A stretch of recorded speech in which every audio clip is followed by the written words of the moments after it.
السلام عليكم. اليوم عاوتاني جيتكم بواحد الفيديو باش تردوا بالكم مزيان. غادي تسمعوا هذا الاوديو، هذا راه فيديو ولكن انا درتو اوديو هكا باش نتجنب سميتو حقوق الطبع.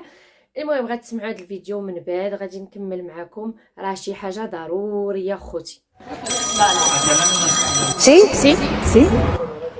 Responder con un sí al descolgar la llamada puede ser peligroso. Los ciberdelincuentes graban la respuesta, graban ese sí y luego lo emplean para suplantar la identidad de una persona. El delincuente usa ese sí para autorizar operaciones sin que el dueño de la voz lo sepa. Eduardo Siles. Pues sí, Sandra, aunque quizá ahora debería utilizar otra palabra, porque ahí es donde está la trampa. Es muy fácil caer si se acostumbran a responder con un sí al teléfono. No saben quién puede estar detrás grabando su voz. Quizá es mejor responder con un dígame, un hola, un quién es. Ojo también. المهم الحاجه اللي بغيت نوصيكم عليها بزاف خصكم تردوا بالكم منها، والخبر راه ما كنحطوش لكم اخوتي حتى كنكون متاكده منه بالنسبه للناس اللي تيقولوا لك شنو هو المصدر وشنا هي هذه نوسيكي.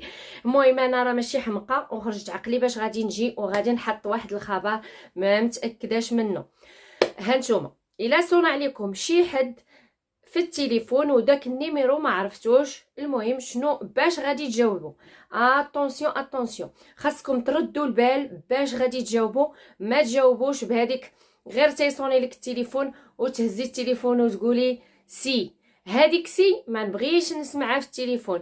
علاش؟ لحقاش هادوك الناس اللي تيديروا دوك الاصطافات بسميتو دوك القوالب ديال الانترنت وكيبغيو يدخلوا باش يروبيو يخونوا مثلا الناس الداتوس ديالهم ويخونوا لهم سميتو ديال البنكه وبزاف ديال التخربيق. راكم عارفين هادوك الناس كيستعملوا دوك المكالمات الهاتفيه للناس باش انهم يخونوا لهم الداتوس ديالهم، يخونوا لهم بزاف ديال المساكيل انا مشيت فيها.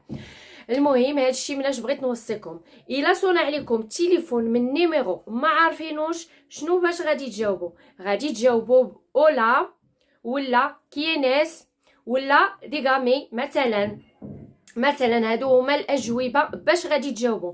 اما باش تلحقي عايصوني عليك التليفون وتهزيه وتقولي سي، اتونسيون هذيك سي راه فيها بزاف، راه غادي يشدوا داك التسجيل الصوتي ديالك، راه غادي يخدموا به بزاف ديال الحوايج. المهم اتونسيون وحلوا ديناتكم مزيان وعرفوا شنو كديروا.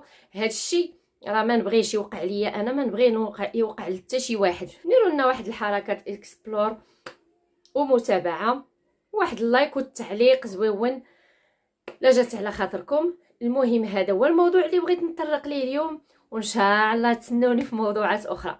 السلام عليكم، والله يحفظنا ويحفظ جميع امه محمد صلى الله عليه وسلم. اديوس.